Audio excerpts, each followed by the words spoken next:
Hello, everybody. I hope that you're well. Huge welcome to another episode. And today I'm going to be talking about, or rather answering the question, do you listen to your body? I love this topic. As many of you probably already know, that I'm very what they call woo-woo. But then my favorite phrase is don't poo-poo the woo-woo. In all seriousness, last week I had the pleasure of being at a conference and delivering the opening talk. And towards the end of the day, I was invited to sit on a panel. And a question came out from the audience, which was that at some point in her life, somebody had given her the advice to trust her gut. And so she was asking the panel whether it was something that we actually did in business.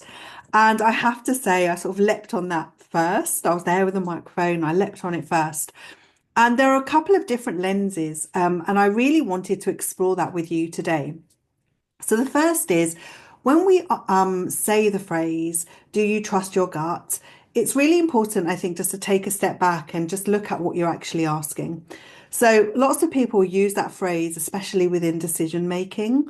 So we are notoriously known as human beings to doubt our own decisions. I have no idea why. It's just something that's pretty much conditioned into us. And I think it's something that we return to as we move through our life journey. And so when somebody says, well, do you trust your gut? What you're actually asking them is, do you trust yourself to make your decisions? Do you trust the decisions that you are making? And what we're trying to do is then look for a feeling within the body that actually explains something you can lean into, but doesn't always make sense. And so when I was on the panel, what I went on to explain was actually about human design. As a lot of you know, I use that within my work.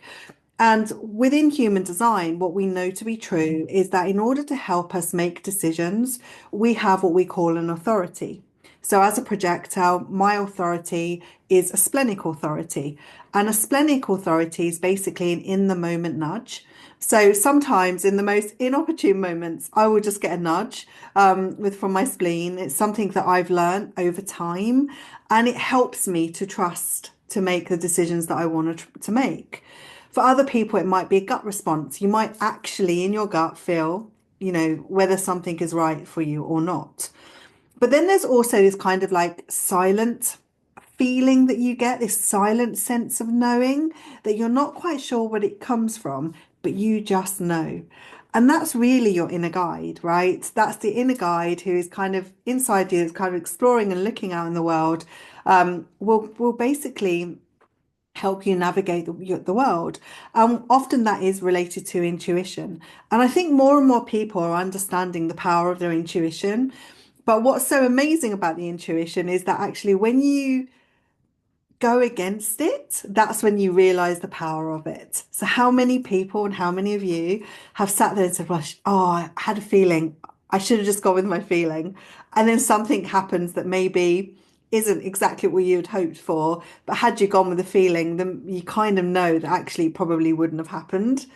And so it's in the experience of denying your intuition, it's in the experience of ignoring it that you actually realize the power of it. So it's very paradoxical, but it's very, very interesting. Many years ago, somebody actually did say to me that I was one of the few people that they knew who actually ran their business based on intuition. And it's literally something I've done my whole life. I also kind of get lots of different sort of nudges and feelings in my body. So my in the moment splenic authority will help me with decisions, and that's amazing. But often as well, I get tingles in my head. I know some people might get tingles in their neck, different places in their body, things like that. So, for example, when I get a tingle on the top of my head, I know that's to do with source, no, it's to do with spirit, and that's amazing. And I'm normally trying, getting a download or something.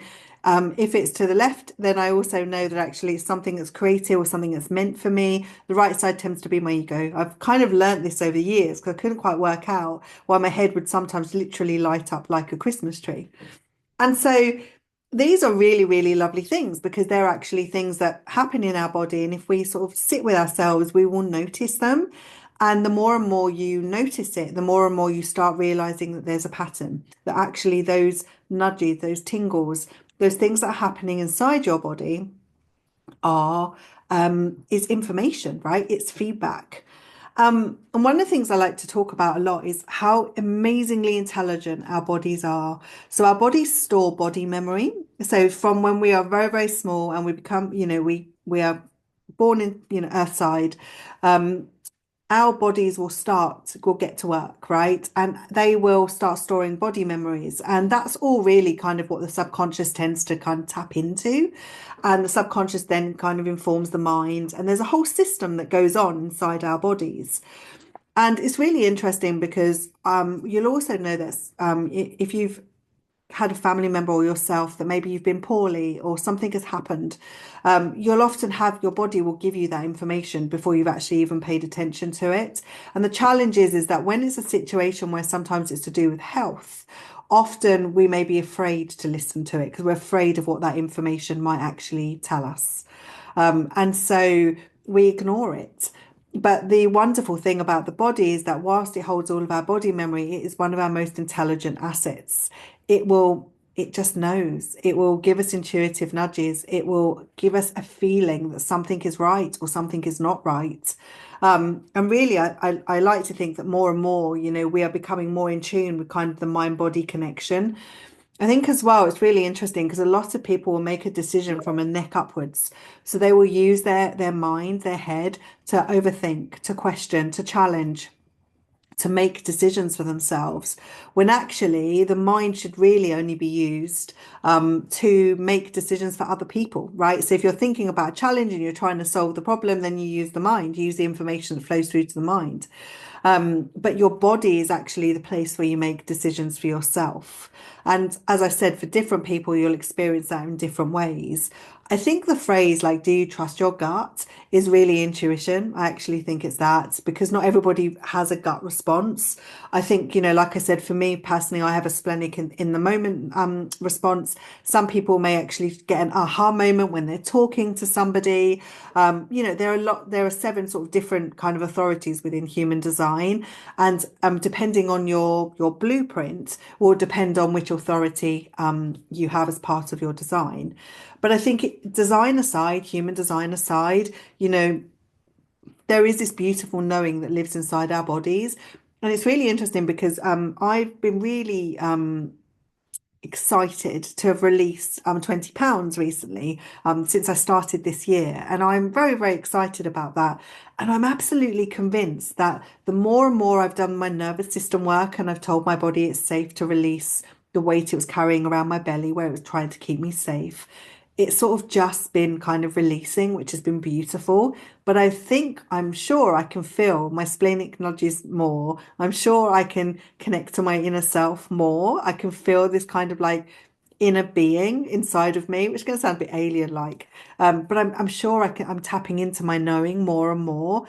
And I don't know whether it's because actually I'm sort of telling my body it's safe, right? It's safe to release where it no longer needs to carry me. It doesn't need to protect me. And this is all nervous system work and belief work. So it's the whole thing with my system kind of working together. But I'm absolutely sure that as I'm kind of shedding this, that actually I'm hearing myself more as well. And I'm trusting it more and more. And to the point that I actually had a moment a few weeks ago where I sat here and I was just like, I wonder what would happen if that's all I did. Like I just made a decision to follow the nudges. I just made a decision just to listen to my inner knowing and just follow it. I wonder what kind of life I would live. I wonder what experiences I would have.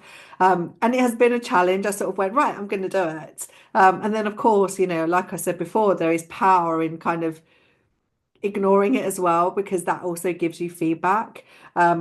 But it's been really, really interesting to sort of try that. So I challenge you with that as well. I offer that to you.